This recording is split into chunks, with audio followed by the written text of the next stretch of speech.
Previously on Blacksmithing a Knife Part 3, the knife blade begins to take shape after a little trial and error.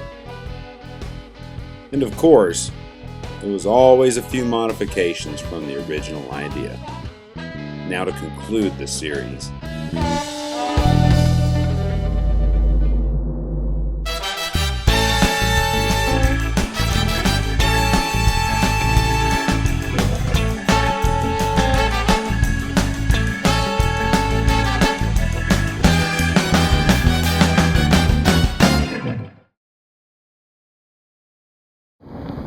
Alright, here we are, hanging out at the Dragon Mouth. Now you saw the knife, you saw the procedure getting that going. One thing that Charles forgot to tell me, and one thing that I forgot, or I didn't even think about, is when I got this thing down sharp, probably wanted to leave a good 80% of that metal in there, so that way it won't melt. So this is something that he brought to my attention. So we're going to see what happens when we go to heat treat this. We're going to toss this thing in the Dragon's Mouth, really get good and red hot. It's a good thing it's nice and dark out here, because you should be able to see the color of the knife. And pretty much all you're going to see is flame and knife on this video. So stick with us and we'll get started on that. Just put it in there like we did before, right underneath the burner. Probably right in there is good. I guess we just need to watch that blade. Yep. Alright. We'll watch it. You kind of got it in between, which is good, in between the two burners. So there we are, we're cooking. I don't know if you can see. See if we can do that without melting the camera. There we are. It's up in there. We're cooking with Crisco. Then, once we get it good and red hot, we're going to dunk it in that vat of oil to quench it. Okay, since I went and put a nice good edge on that, Charles here is actually working that around inside that forge to keep that tip from melting off and keeping that edge from melting down. So trying to get it a little bit more even. If I would have left the metal on there like I should have, then we probably could have just laid it in there and cooked it until it was really good and red hot. Now it's getting red hot. That's almost ready, huh? yep. Just good.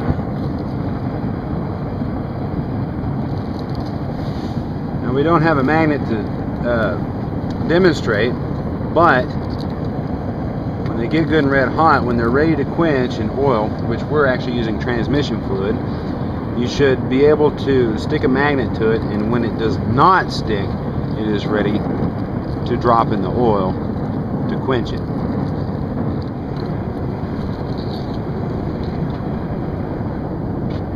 That's about the color you want, right there. Put it in there slowly.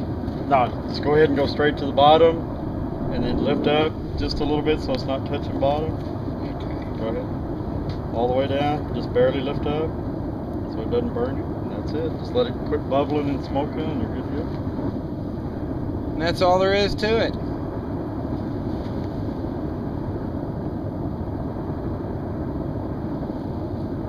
Should be good. There we go.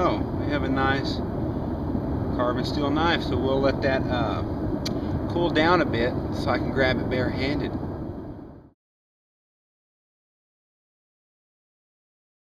Some of these guys out here are a little technical about their knives. So if you would have to gauge it after the way we treated that, and then once we bake it, what would you say the hardness would be on that? Horseshoe, I'm not sure of the steel, just guessing. Normally a 1095 would be around a 59 or a 60 probably, Rockwell scale. That one will probably be 56, 57, depending on what the actual steel was. So it's not too bad, and it holds a fair edge. So it'd be pretty typical of what you'd find in, say, like a budget price range out of the Yeah, store. probably.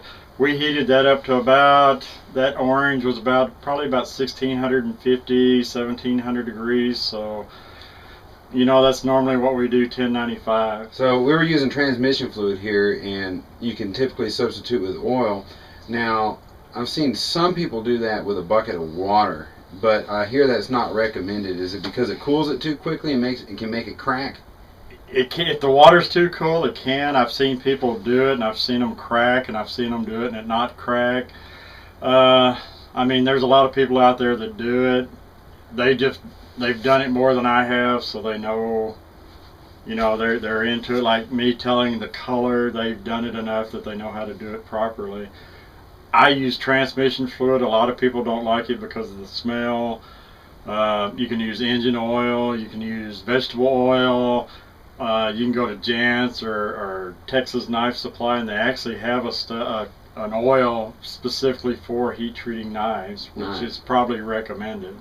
But probably a lot more expensive than being able to just grab a couple of I haven't really checked it out, but a lot of people use it, and they say it'll harden a knife better using that. But I started out with Blacksmiths in San Angelo, and this is what they use. So that's vegetable oil or transmission fluid. So that's kind of what I'm accustomed to. Well, perfect. Well, once that thing cools off, we'll show you what the end result is. All right, so we're now cool enough to the touch, and this is what we wind up with. It's black. Again, oil does that to it. So, what's your recommended way to clean that up? Normally, I take a turkey pan, just an old turkey pan, a cheap one you can buy at Walmart or anywhere, and some just regular old cheap white vinegar. Lay this in there, pour the vinegar over it, let it set 2 or 3 hours, take some steel wool, just rub over it lightly, and it'll take most of that black off, and then you put it in the oven, bake it, and you're good to go. Okay, so when we go bake it in the oven, what setting would you recommend and for how long? On this one, I would probably go about 350 to 400 for about 3 hours. What I normally do on my knives is about 3 hours before I'm going to bed, I set my stove for 3 hours.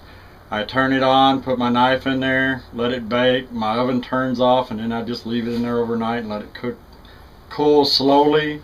And the next morning, it's usually kind of a purple blue color, which indicates to me it's probably like a 59 or a 60 on the Rockwell, and you're pretty well good to go. Good deal. So before we heat treated this thing was good and soft. I mean, that was easy to stick an edge on. And you could feel the little rolled up edge on it as you were cutting it. So I know the metal was good and soft. So heat treating it, of course, hardens it. So at this point now, this thing's super hard and good and brittle. If I were to drop this, it may break. That's a possibility. I've taken knives that I've heat treated like this and just taken them over and thrown them down on cement and actually had them crack. So at this point, it's hard, and that's why you want to temper it in the oven. It takes some of the hardness out. This still I'm not sure about, so I'm not sure what a regular railroad spike, a normal horseshoe steel is, but I'm sure it'll probably be pretty close to that. And we'll put it to a good test, that's for certain. Oh, definitely. So tempering it, we'll soften it up just a bit, so that way you can put an edge on there and keep it for a while. So that way, if you do drop it, it won't shatter like a chunk of glass. Right on. That'll work. Excellent. So that's what I'm going to go do and show these nice people that like to watch all this good stuff. Oh, yeah. Man, Charles, I thank you very much. All right, I really my pleasure. appreciate it. We'll have to get together and do some other stuff. That sounds good. I think everybody's going to be looking forward to it, and I know I will, that's for certain. Oh, yeah. Play with some fire, some metal. It's going to be great. Merry Christmas to you. All right, Merry Christmas. Thanks, man. All right, thanks. You take care now. Okay, so now that it's the next day and a little brighter, you can see that better. See how it's nice and black now from the transmission fluid and the heat treatment. So now it's time to get ready to temper this. So some little pan of some sort is what you need. Of course, what's going to be heat treated, because you don't want to stick that in the oven with the oil on it still. So yeah, it'll stink the house up. It'll put toxic smoke all in your house and inside your oven, and everything you cook after that, it's gonna stink. So, and then taste bad and be bad for you. So we need to clean this up first. So get your little pan, however you want, whatever kind of pan that your knife will fit in, drop it in there, just like so. And then just take the cheapo vinegar and pour it on there and let it soak for a little bit. And if you don't have steel wool, aluminum foil will work just fine. You just wad it up into a nice little ball. Makes a good abrasive for scrubbing. So there's your little household tip. So let's clean this thing up. Okay, so basically, like I said, oh yeah, there's the end I broke off. Different project, I'll show you that later. I'm just gonna dump some vinaigrette in here. Just enough to cover it. Unfortunately, this knife was long enough that the other little pan I had that I was going to use didn't quite fit in it, so I have to use more vinegar to get this thing covered because I want to soak that for a while. You can already see here some of the black's already starting to come off of here, and this really doesn't take too long to do. So let me just kind of give you an idea. You can feel the oil on it for sure. That's why you want to soak it. You want to let all that oil come out of there. Put a little scrubbing with that, and it'll start to come clean. You can scrub it as much as you want to scrub it, just depending on how shiny you want it to be. Now this being kind of rusty and crusty, being what it is, I'm probably going to leave some of that black on there. I don't really think I want it to be just super shiny. See, it's already starting to really clean up a bit, and that works nicely.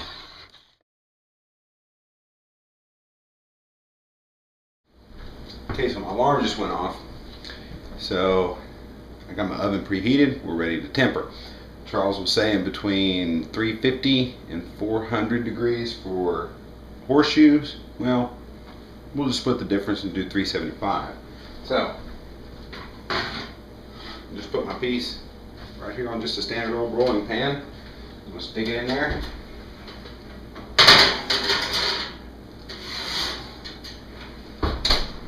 Like that. Let it bake. Good 3 hours. See here, it's 1:52. So about 5 o'clock I'll come in here and just simply turn off the oven and just let it stay. And let it stay overnight. It will cool down very slowly, because if I take it out, it's going to cool quicker and it may harden the steel up a little bit longer. So I'm just going to let that sit in there after I turn it off overnight, cool down nice and slow. And yeah, that's it. Just wait. Just wait. Patience. Yeah. So we'll see what it looks like tomorrow. Hopefully it doesn't stink up the house. I don't like that. Nope. Okay, so that bad boy is cooled down overnight. It's nice and cool, and it is now softened up just a tad. So what we've done here is we have blacksmithed us a knife out of a horseshoe. So to recap quickly, we went to Charles's house and we selected a horseshoe, stuck it in the forge, got it red hot, beat the snot out of it with a hammer or a couple of different hammers, shaped it out, and then brought it back here, cleaned it up a little bit, refined our shape, took it back over to Charles's house, stuck it back in the forge, got it good and red hot one more time, dunked it in some transmission fluid to quench it, which hardens it, and then come back, clean it up one more time, and then bake in the oven for a little while to temper it. So there we go. We have a complete knife, start to finish, made by Dee's hands. Oh, and Charles's too. So, man, I tell you, that was a lot of fun. That was a lot of fun. If any of you guys have any experience on that and you got some tips or know anything about the steel that these horseshoes are made of, and can probably give Charles and I a little bit better idea of probably what the hardness is that we're looking at here, or any other kind of detail about the knife portion of this, that'd be awesome. We would appreciate that. And man, learned all kinds of good stuff from that. Got some new experience under my belt, and looks like I'm gonna have to build my own forge. So be looking for that in the future. Until then, I really appreciate you guys' support. Appreciate you watching this stuff, and hope you get something out of it. And if there's something else for me to get out of it, send it my way. I want to know. So anyway, I appreciate it again. Thanks for watching, and you guys have a great evening. See you later.